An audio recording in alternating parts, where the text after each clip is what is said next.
el lunes de la semana que viene recuperaremos la hora que, ¿vale? Será a la misma hora el lunes. Que no había clase la semana esta y lo haremos, ¿eh?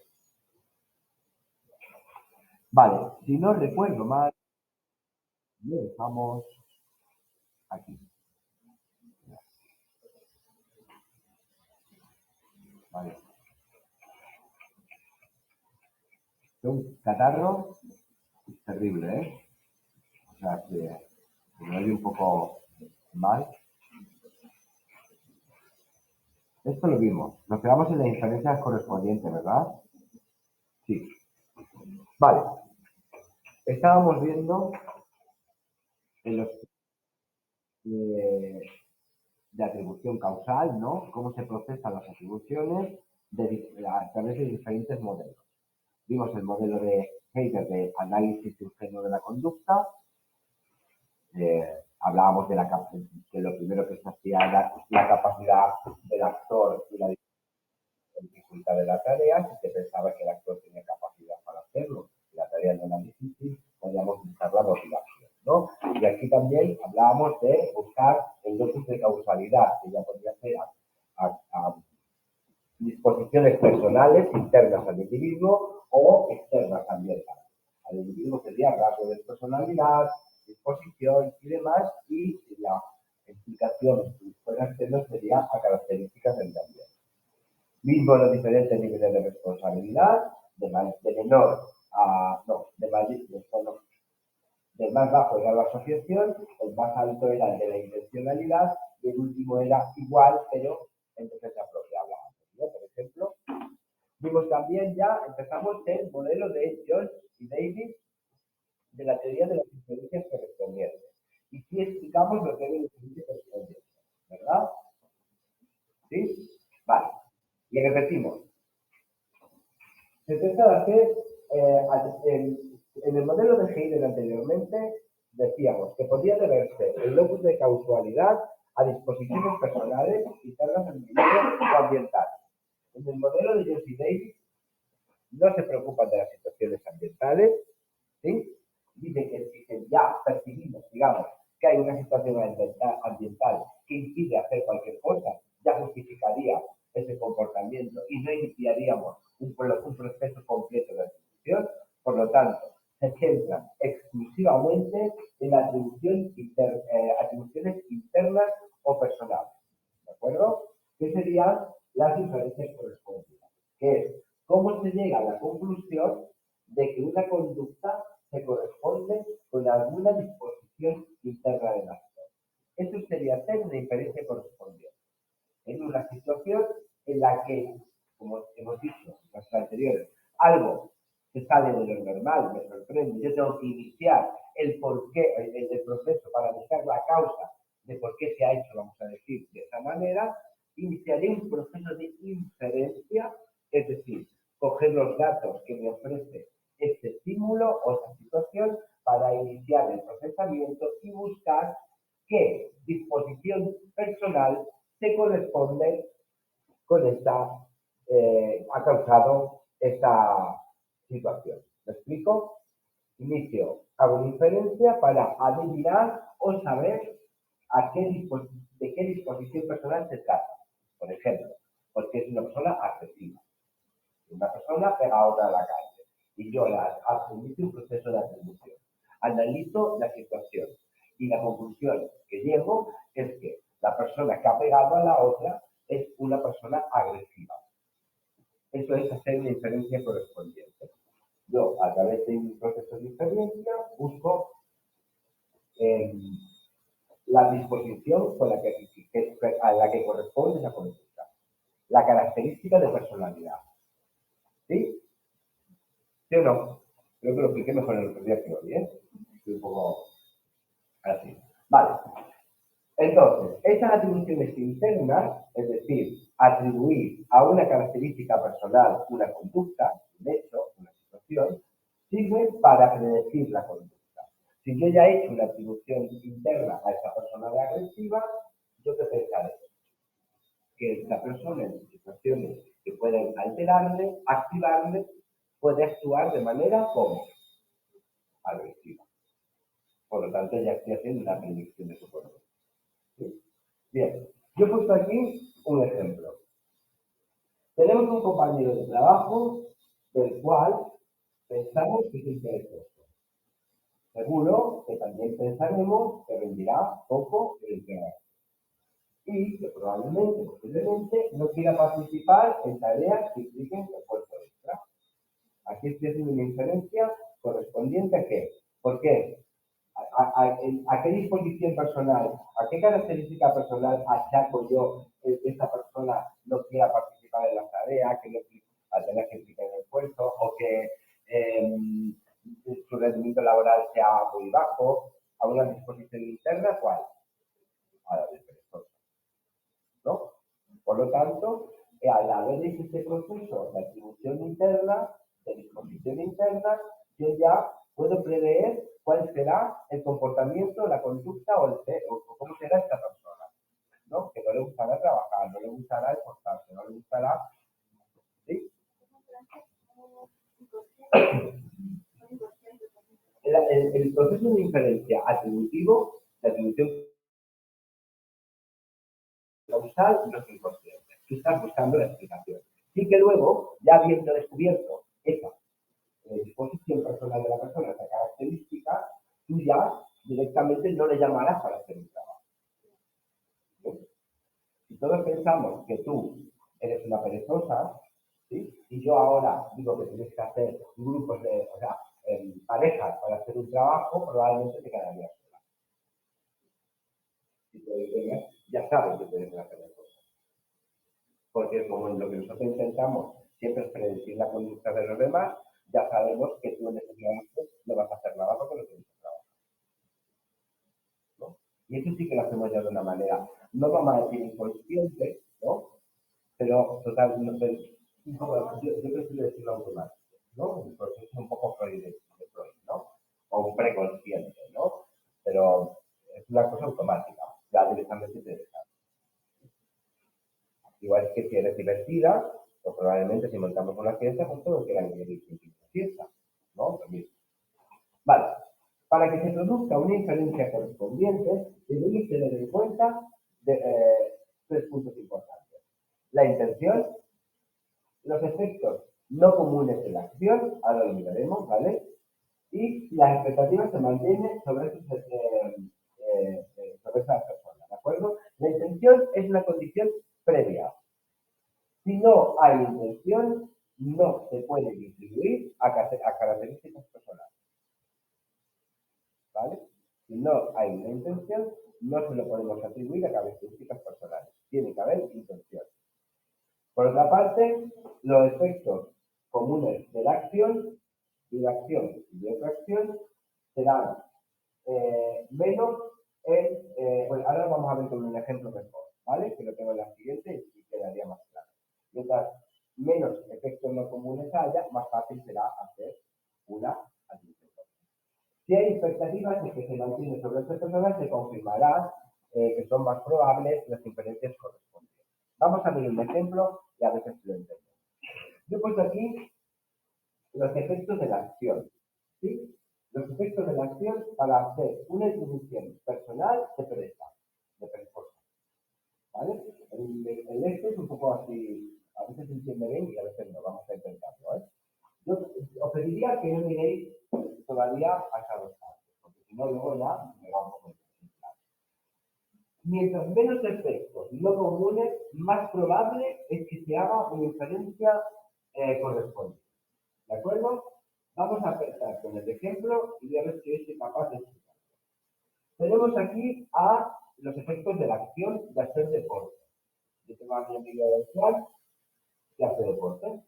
Y los efectos de la acción de hacer deporte, también a mi amigo Juan le da, los efectos que le aporta a Juan el hacer deporte, son tener una disciplina excesiva, ¿sí? Mantener relación con sus compañeros, sin gasto en una cuota mensual, en el gimnasio o en el club o donde vaya. Tiene tiempo ocupado en el deporte y no tiene mucho tiempo libre. y un mayor nivel de actividad.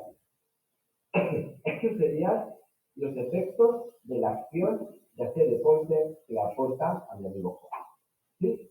Vale. Pero yo me junto un día con Juan y me dice, oye, ¿sabes? Quería dejar de practicar deporte.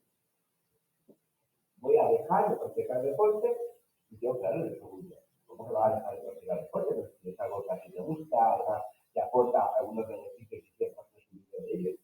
Yo intentaré buscar por qué, ¿no? Claro, evidentemente yo le pregunto a Juan, ¿vale? Pero, ¿por qué dejas de practicar deporte? Y imaginaos que me dice que es porque quiere salir de copa con los amigos. ¿Sí? Que me habéis dicho que quiere salir de copa con los amigos. ¿Cuáles son los efectos de la acción de salir de copa con los amigos? No tendría una disciplina deportiva, ¿sí? No verá a los compañeros del gimnasio. El gasto sí lo tendrá. No se lo va a gastar en el gimnasio, no se lo va a gastar en copa. El gasto seguirá teniendo. Tiene tiempo ocupado en salir, pero no tiene tampoco tiempo libre para hacer otras cosas. Y reduce la actividad. ¿Cuántos elementos, efectos de la acción comunes hay aquí o aquí? Y aquí, perdón. Efectos no comunes, que no son los mismos. La disciplina es común, no, un efecto no común, ¿verdad? Pero los compañeros es común, no, dos efectos no comunes. Gasto, sí, común. Tiempo ocupado y no tiempo para salir es común también, ¿no? Y mayor actividad, decir actividad, otro no común. Son muchos no comunes, ¿verdad? Por lo tanto, ¿cómo hago yo un proceso de atribución? ¿Por qué deja de hacer deporte él? Exactamente por qué. ¿Por qué efecto? No lo sé, ¿no? Vale. Ahora olvidaros, y desde la mesa lo de salir de copas, y yo te he dicho, lo he inventado hace un poco, ¿eh? Dice, para salir de copa con mis compañeros de gimnasio.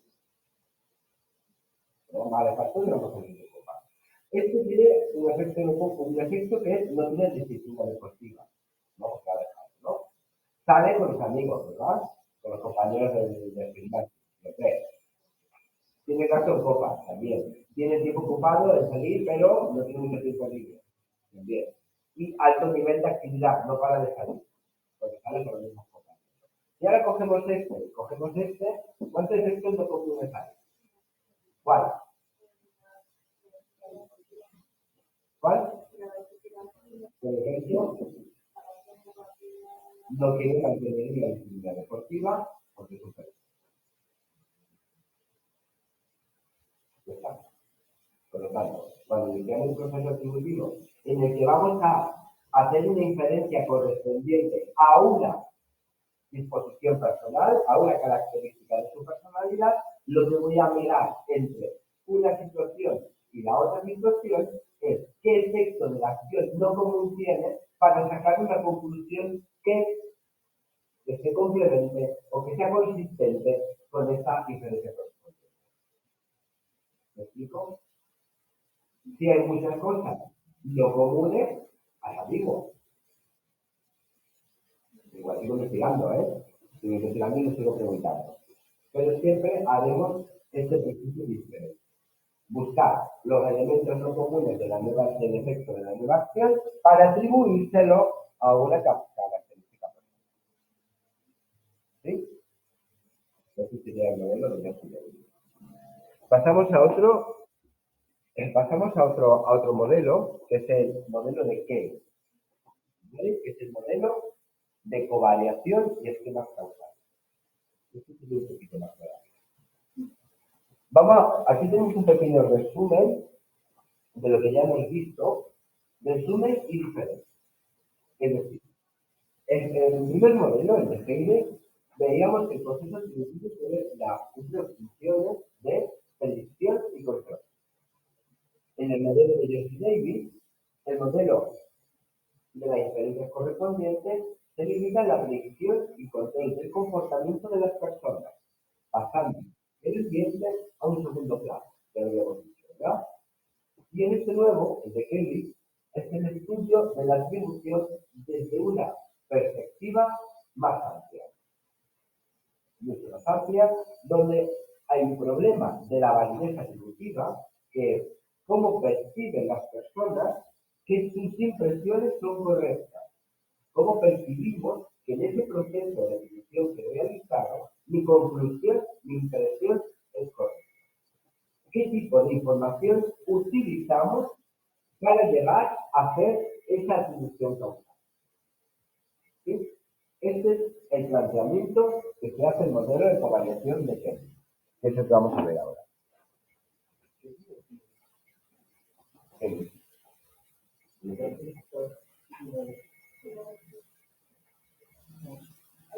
Me falta la E. Vale. Tenemos aquí, para este modelo, para hacer la atribución, manejamos elementos de información que son consenso, distintividad y consistencia. Repito, cuando vamos a hacer un proceso de atribución, tenemos que manejar información.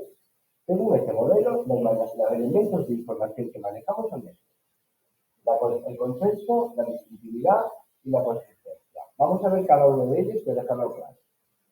El consenso es que el observador cree que existe un consenso cuando la mayor parte de las personas responden frente al estímulo de igual forma que el actor. ¿Sí? El observador es la persona que hace el proceso de atribución. El actor es el que hace la acción. ¿De acuerdo? Por lo tanto, yo pensaré que el consenso cuando la mayor parte de las personas, las demás personas, también piensan, o sea, las demás personas responderían de la misma manera que lo ha hecho el actor. Por tanto, hay consenso en esa conducta. ¿Me explico? ¿Sí? Vale.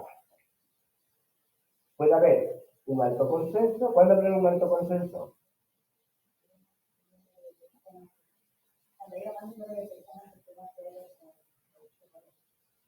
Cuando yo piense, ¿no?, que la mayoría de las personas actuarían de la misma manera. Sería un alto consenso. ¿Sí? ¿Y el bajo consenso?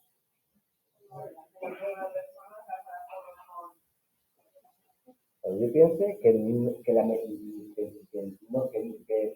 menor número de personas o menos personas responderían de esa manera. ¿No? Vale. Perfecto. Distintividad. Cuando el actor responde de una manera diferente a otros estímulos. Es decir, es alta si solo actúa así con ese estímulo. Por lo tanto, ¿cuándo la distintividad es alta? Cuando yo creo que el actor solo se comporta así ante ese estímulo. Pues es distintivo. Sería baja cuando yo creo que el actor se comporta así ante muchos estímulos. Fijaos que aquí está al revés, ¿eh? Y esto lo estoy poniendo en el examen. ¿Vale? Alta distintividad solo actúa así ante ese estímulo. Baja distintividad actúa de esa manera ante muchos estímulos. El consenso es cuando yo creo que muchas personas actuarían de la misma manera. Sería alto. Medio, cuando no actuarían muchas personas de la misma manera.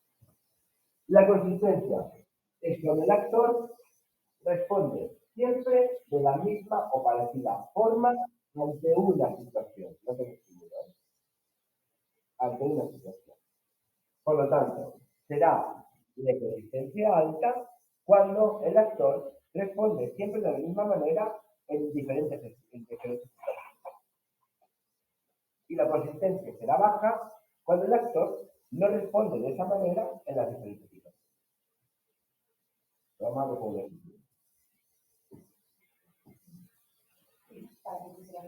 Sí, ahora lo voy a abrir con un ejemplo. Lo estoy explicando ahora para que tengáis una idea del modelo y ahora vemos un ejemplo también de un niño que pega otro en el patio, ¿vale? Ahora bien. Cuando uno de los elementos de información puede adquirir, perdón, cada uno de los elementos que ya hemos visto puede adquirir los valores de alto o bajo, ¿vale? Por lo tanto, se puede hacer la siguiente combinación. Consenso alto, visibilidad alta, consistencia alta, se hará una atribución al estímulo.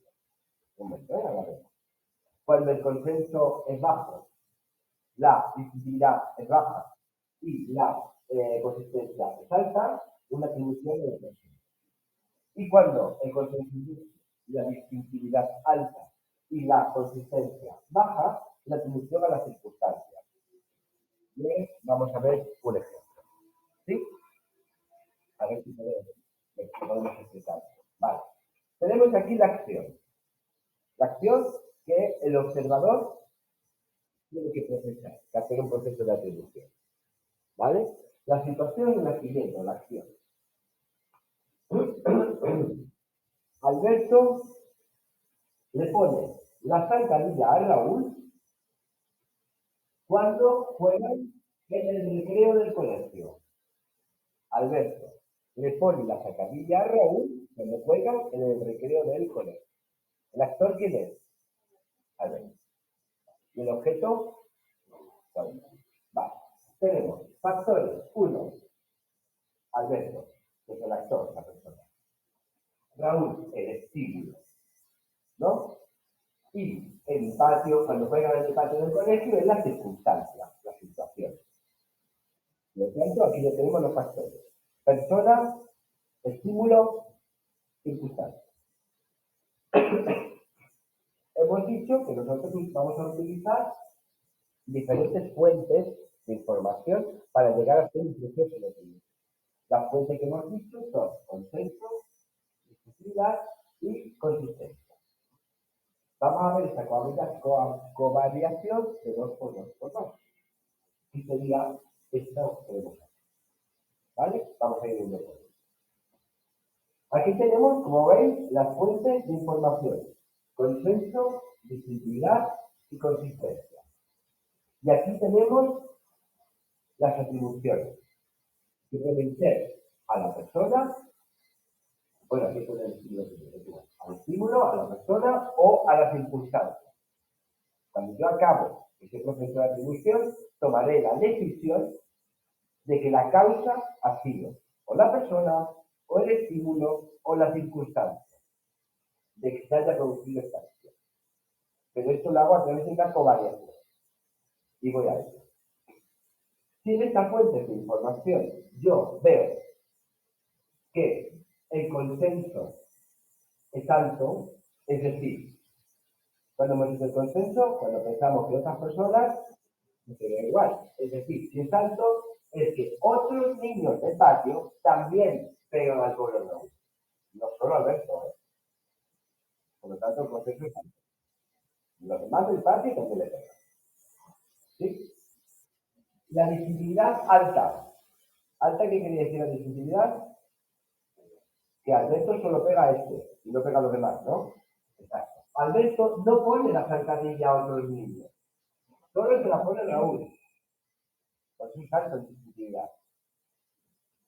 Y la consistencia, hemos dicho que se refiere a la situación, ¿no? Que si la persona hace lo mismo en diferentes situaciones o no lo hace. Si la consistencia es alta, quiere decir que Alberto siempre pone la zancadilla a Raúl cuando juega en el patio. Por tanto, la consistencia es alta, ¿verdad? Porque siempre lo hace en esa situación. Si yo hago en la misma situación, no es que sea, no tengo una situación en diferentes situaciones, en el partido. En este caso, solo estamos en una acción con una circunstancia. Analizaremos solamente esa circunstancia. Porque solamente tú tienes que sacar, tú lo ves y me dices, ostras, porque el Alberto le ha puesto la zancadilla al Raúl, ¿no? Pues sí, claro. Sí, otro niño también se la pone al Raúl. Sí, Raúl solo se la pone a Alberto. Y si Raúl siempre se la... No, perdón. Alberto, me dijo, ¿eh? Alberto no se pone a otros niños, no la pone a otros niños, y el Alberto siempre se le pone a sacar Raúl del patio, mi proceso atributivo acabará haciendo la atribución al estímulo. ¿A quién? A Raúl. Si los demás también le ponen la zancadilla a Raúl, si Alberto solo le pone la zancadilla a Raúl, y Alberto siempre se lo hace en el patio, el proceso atributivo será que Raúl algo tiene que ver. ¿Sí? Claro. La causa de la acción la fijaré en el estímulo de Raúl. ¿Por qué? Porque Alberto no lo hace con la verdad, y en otras situaciones. Solo lo hace en el patio y otros niños también se la ponen a Raúl. Por lo tanto, ahí Raúl algo está haciendo. Igual a Raúl, no sé, le puse por debajo. ¿Sí?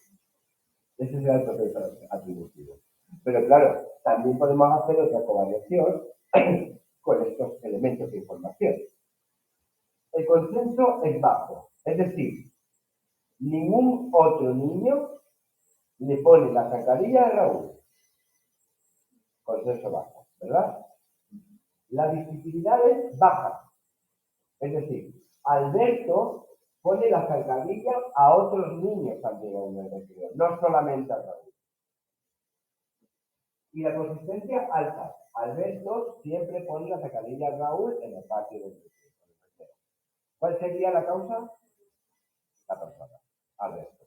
¿Por qué? Porque los demás niños no le hacen nada a Raúl. Alberto siempre le pone pone también la zancadilla a otros niños, no solamente a Raúl. Y además Alberto sí que pone la zancadilla a Raúl en el patio. Por lo tanto, yo la causa la buscaré o se la atribuiré a la persona que está. ¿Sí? Y otra variación más que podemos hacer con estos elementos de información sería consenso bajo, es decir, ningún niño pone la zancadilla a Raúl en el recreo. Visibilidad alta, es decir, Alberto no pone la zancadilla a otros niños, solamente le pone la zancadilla a Raúl. ¿Sí? Y la consistencia baja, Alberto no ha puesto la zancadilla otras veces a Raúl durante el recreo. Por lo tanto, si nadie le pone la zancadilla a Raúl, nadie se la pone a Raúl, y Alberto no pone la zancadilla tampoco a otros niños, y Alberto no ha puesto la zancadilla en otros momentos a Raúl, algo ha pasado en ese momento. ¿No? Es la circunstancia. ¿Lo vemos? ¿Sí? Con un ejemplo se ve muy claro, ¿no? Y entonces, ¿no? Te vas a hacer algo así, tipo, más por un ejemplo, más que por la descripción. Sí. Sí. Te pondremos un ejemplo como diciendo, si un niño pega a otro y los demás niños no le pegan, pero además este niño en diferentes situaciones se comporta de la misma manera y no sé qué, ¿qué tipo de atribución causa estas acciones? Normalmente es así. Yo pediría que buscarais también más ejemplos. En un caso, ¿no? O que intentéis construir vosotros una acción. Una acción, o incluso de una acción que os pase un día, después hacer el modelo. Algo que veáis en la calle, que hagáis claro que tienes que conocer también, porque claro, tú no sabes si esta persona pega o no pega, más veces, ¿no? Pero claro, ten en cuenta cuando tú lo ves a alguien por la calle, tampoco haces un proceso tan delicioso. Cuando algo te sorprende por una persona que la que no te lo espera. Vale. ¿Dudas? ¿No? Vale. Bueno, también hablan de unos esquemas causales, que es una importante limitación que tiene este modelo de covariación, que solo permite hacer su ciclo atributivo cuando se dan todos los elementos de la información para poder dar la covariación. Si no tenemos todos los elementos de información, como acabamos de decir, no podemos hacer este proceso atributivo, ¿no?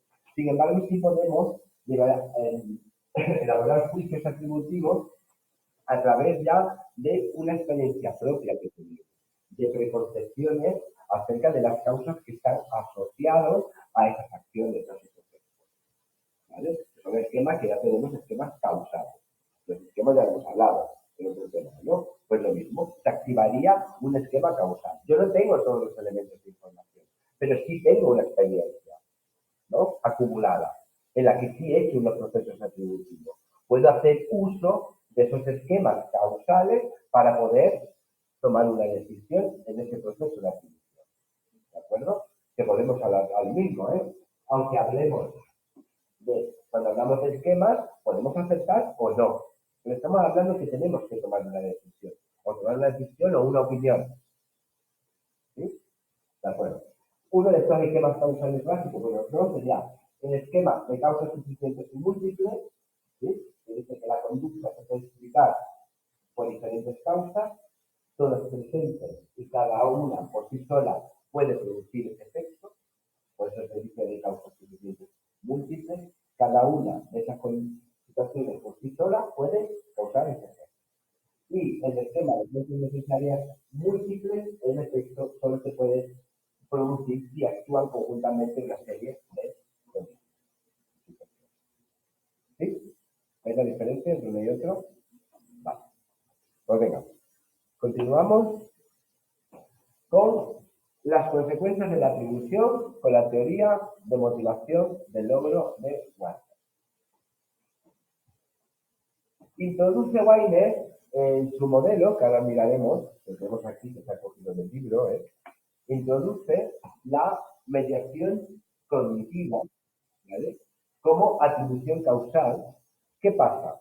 Entre el estímulo y las respuestas afectivas y expectativas que damos. Es decir, entre el estímulo y la respuesta va a haber una mediación cognitiva, va a haber un proceso atributivo, ¿vale? Y que finalmente lo que influirá es en la motivación de la persona a qué? A iniciar ese proceso de atribución. ¿Vale? La motivación, ya hemos visto también lo que es en otro momento, ¿verdad? Lo que te impulsa a hacer algo. Por lo tanto, según este modelo, dice que hay una mediación cognitiva en esta atribución causal que actúa entre el estímulo y la respuesta afectiva, que es lo que me motivará a tomar la decisión de llevar a cabo un proceso de atribución causal. El modelo explica la conducta de logro mediante atribuciones causales percibidas sobre sus resultados. Tenemos que inicia la secuencia motivacional de la que hablábamos cuando se obtienen los resultados de éxito o fracaso, experimentando a la vez las emociones asociadas a este éxito o a este fracaso. Si es éxito, experimentaremos felicidad, si es fracaso, experimentaremos frustración. ¿Sí? Posteriormente, se iniciará el proceso de atribución causal para establecer cuál es la causa del éxito y la causa del éxito, o la causa del fracaso. ¿Vale? Este sería el modelo de Weiner, que además tiene una alta aplicación en muchos contextos, que vamos a ver ahora, a nivel individual, pero también de análisis grupales y demás. ¿Vale? Por lo tanto, se inicia la motivación, se inicia esa secuencia motivacional, en el que vamos a obtener un éxito o un fracaso, y ahí iniciaremos un proceso de distribución para buscar la causa del éxito y del fracaso. Y vamos aquí ese sería el modelo, ¿de acuerdo? Estas son las emociones que son independientes de la atribución, que son las que produciría la motivación, que tenemos la felicidad y frustración como resultado. A través de una mediación cognitiva podríamos llegar a buscar esta internalidad, estabilidad y controlabilidad, que lo miraremos ahora, ¿de acuerdo? Tenemos las dimensiones para buscar la causa. Sería el locus de causalidad, ¿sí? La estabilidad y la controlabilidad. El locus de causalidad puede ser interno o externo a la persona, ¿sí? Por lo tanto, lo ponemos aquí.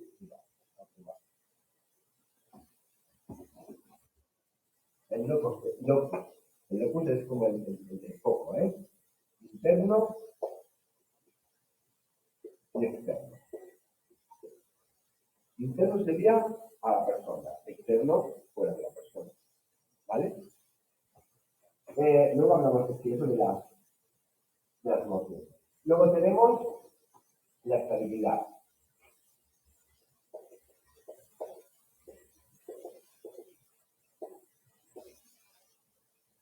Pues la estabilidad, bueno, perdón, voy a poner. La estabilidad que puede ser estable o inestable, ¿vale?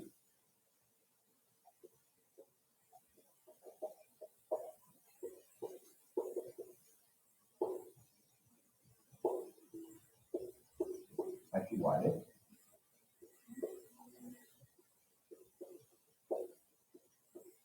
No me da la pizarra para más, pero bueno, ahora lo diré.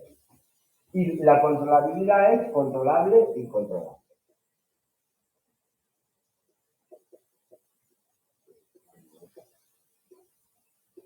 Bueno, aquí lo que viene a decir, yo puedo hacer en un proceso de atribución a que la causa es algo interno, es decir, mía, eh, por una, o sea, ¿cómo digo? No por una característica, sino por algo que yo he hecho, ¿no? Como asumiendo la responsabilidad, ¿no? Digo porque algo que podemos hacer, por ejemplo, cuando hacemos un examen y yo suspendo el examen. Yo puedo hacer un proceso de atribución de que he suspendido el examen porque yo no he estudiado. ¿Sí? Estable, ¿qué quiere decir? Cuando hablamos de estabilidad, esto es un proceso, esto es estable o inestable, y yo lo puedo modificar, no es estable, es inestable, ¿no? Poder estudiar más para sacar más notas, sí. ¿Y es controlable o incontrolable? ¿Lo puedo controlar? Sí, lo puedo controlar. Por lo tanto, este sería un proceso de atribución en el que estuviera asociado a las emociones como esperanza, como culpa aquí. Bueno, la culpa, la vergüenza está más cuando es algo controlable y que no lo he hecho, ¿no? Pero puedo tener compasión, gratitud hacia mí, bueno. Pero fijaros el locus de control, donde se causal, donde se fija, ¿no? Si yo tengo la capacidad de saber que es algo que ha sido por mi culpa, porque yo no he estudiado, pero lo considero algo inestable, es decir, que se puede modificar y que lo puedo controlar, podré cambiarlo y la sensación será diferente. Pero imaginaros, hay otras personas también que dicen, he suspendido el examen, ¿y esto por qué he suspendido? Porque el examen era muy difícil. El examen era muy difícil. Y estudie lo que estudie, nunca lo voy a probar.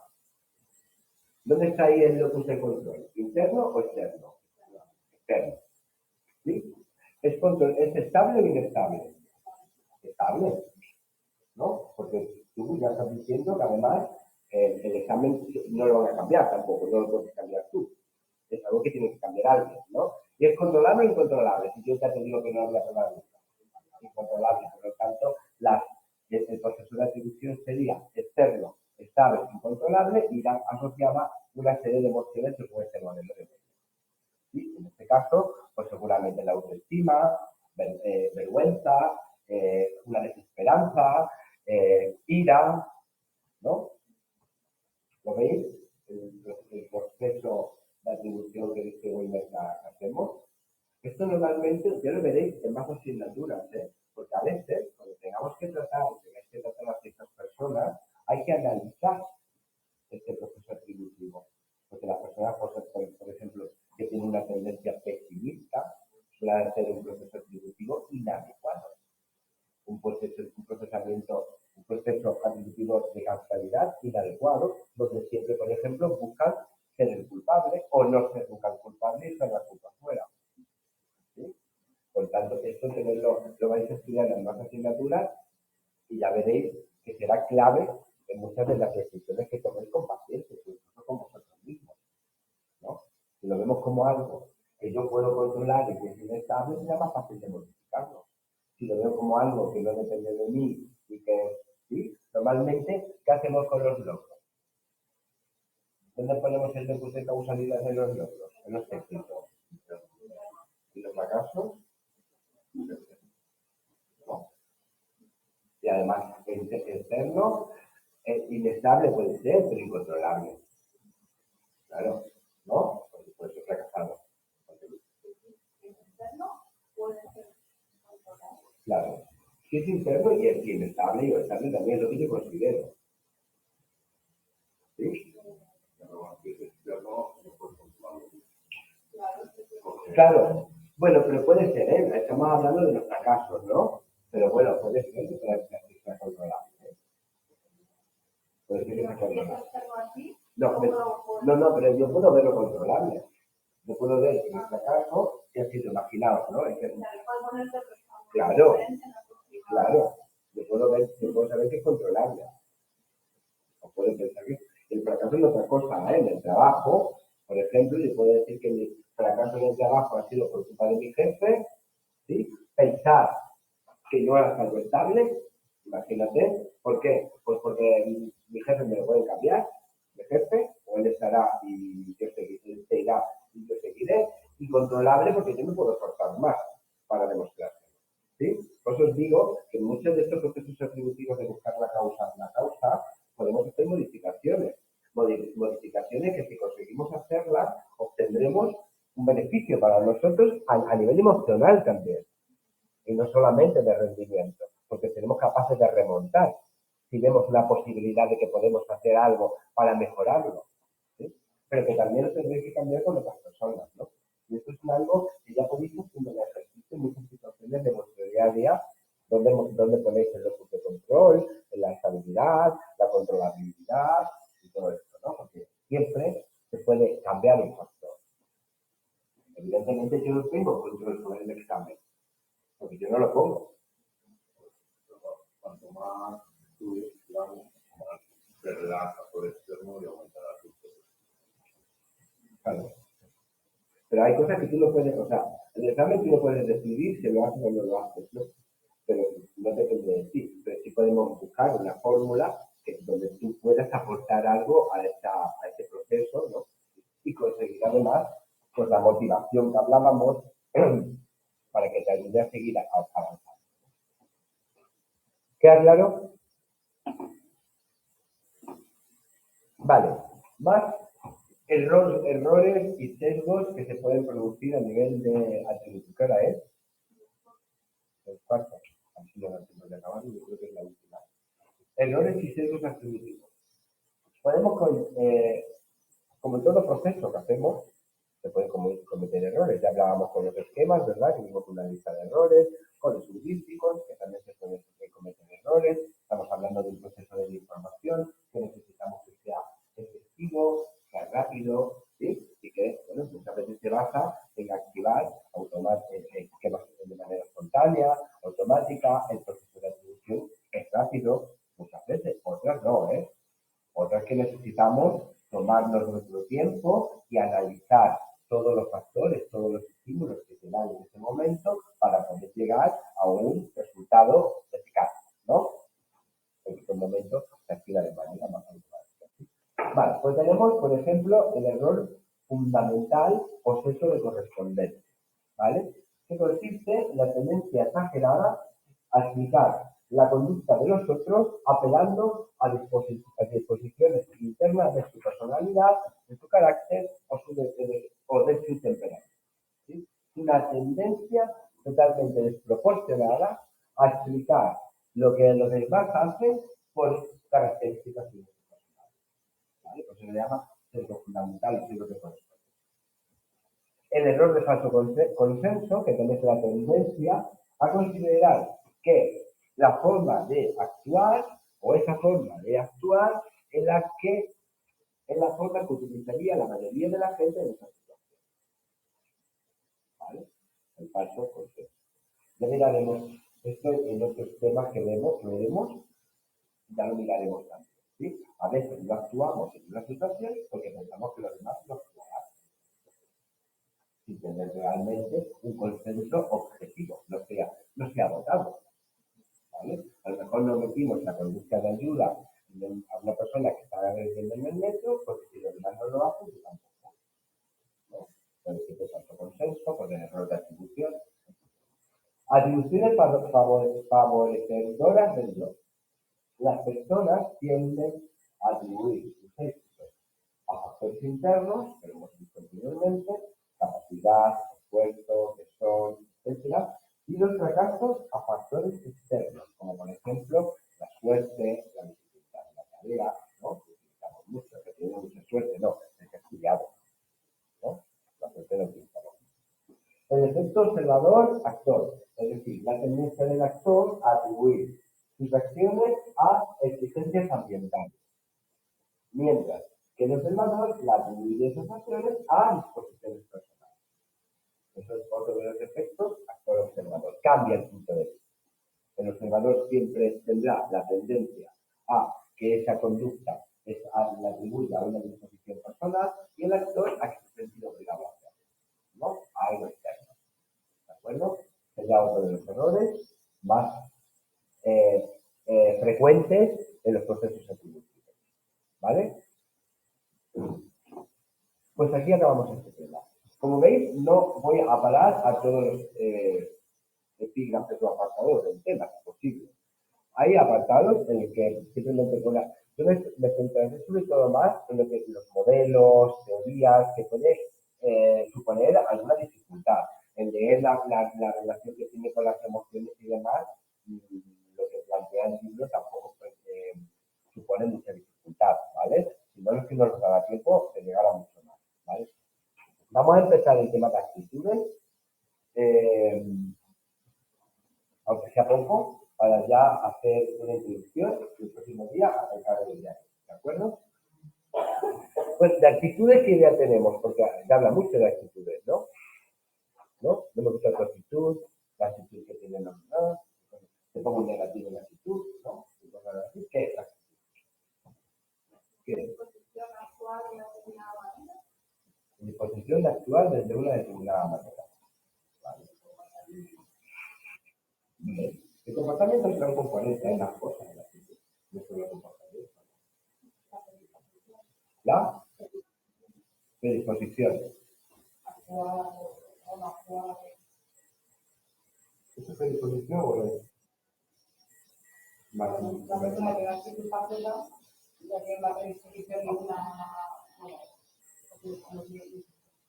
Vale.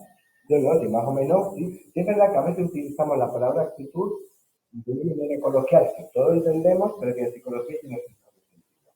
Aunque se acerque, ¿vale? Porque la actitud es la tendencia psicológica que se expresa mediante la evaluación de una entidad que también se llama objeto final, ¿sí? Concreta con cierto grado de favorabilidad o desfavorabilidad. Seguimos. Se concibe como algo que media entre los aspectos del ambiente externo, ¿sí? Los estímulos, y las reacciones de las personas, las respuestas. Algo que media el medio, intermedio. ¿Sí? La actitud no solamente es una conducta. La actitud también tiene un componente de una creencia, de un pensamiento, algo cognitivo, y también hay emociones asociadas a eso. ¿Sí? Por lo tanto, la actitud es algo más, una tendencia que tendrá un componente cognitivo, un componente afectivo, un componente conductual. Un ejemplo, ¿qué me dice un ejemplo de actitud? Y hemos dicho que puede ser desfavorable o favorable o desfavorable. Es una valencia, ¿no? Positiva o negativa, ¿no? Yo, por ejemplo, pongo que es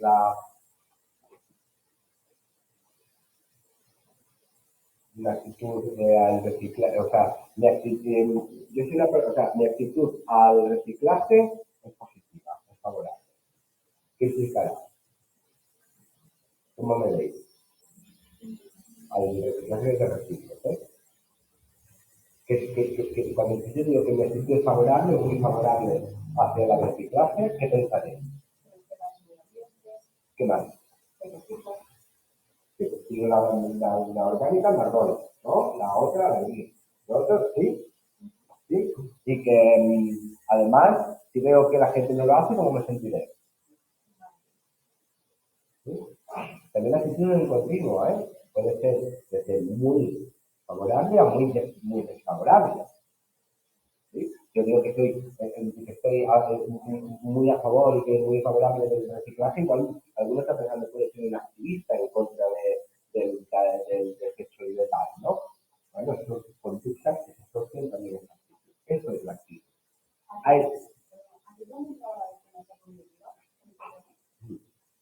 Sí, lo veremos en una de las teorías además preferidas. La enseñanza cognitiva fue como el que la descubrió lo que todo. de todo la policía. ¿Vale? Pues es esta la tendencia esta de la que hablamos hacia un objeto de actitud, se llama objeto de actitud, el objeto de actitud, el ejemplo que he puesto sería el reciclaje de residuos. ¿Vale? Sería esa tendencia psicológica hacia un objeto de actitud que puedo demostrar con mayor o menor favorabilidad. ¿Sí? Por lo tanto, la tendencia esta es evaluativa. ¿Qué quiere decir? Que se asigna, hay una asignación de aspectos negativos o positivos. Y al ser la actitud un estado interno, es decir, un constructo, ¿sí? Deberá ser inferida a partir de respuestas manifiestas y observables, y al ser evaluativa, estas respuestas traen de aprobación o desaprobación, de atracción, de rechazo, de aproximación o no. ¿Sí?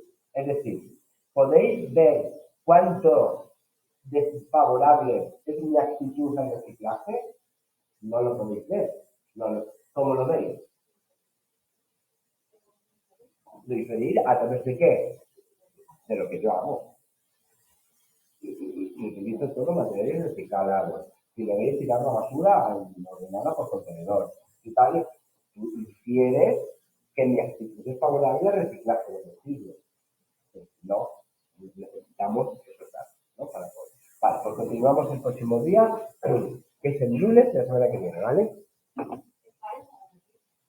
Sí, aquí.